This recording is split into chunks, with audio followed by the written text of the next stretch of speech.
Давайте нулификацию возьму, если что, буду этот впрыгивать в типов. Станете, втроем будем скидываться. Что это? Ну вот А этот. то они стрелять и обилки кидать не могут. Станган, что ли? Это ж... Да, станган. Реворкнутый станган. Они бегать могут, но урона не могут наносить. По идее, А так. сам- Ну, как я прочитал. Бессмертные же тоже становятся. В смысле бессмертные. И, типа из них дух выходит. Чё, блядь?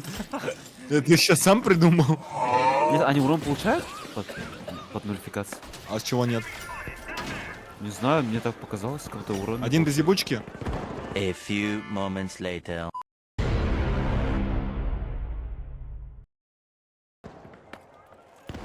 Все битые есть еще, каждый.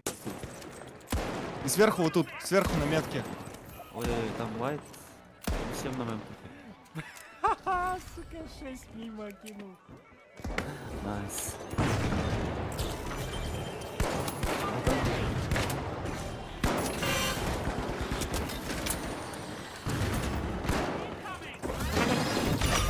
Да блин. Найс. А вас, ебать. Больше не прижимаемся. Нарушитель на серебристом БМВ. Браво, 4-2. Подкрепление уже выехало.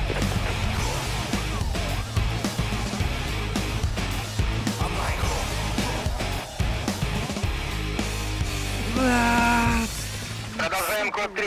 Он прорвался. Ну ты убей хотя бы, ну ёб пожимать. Ну что такое?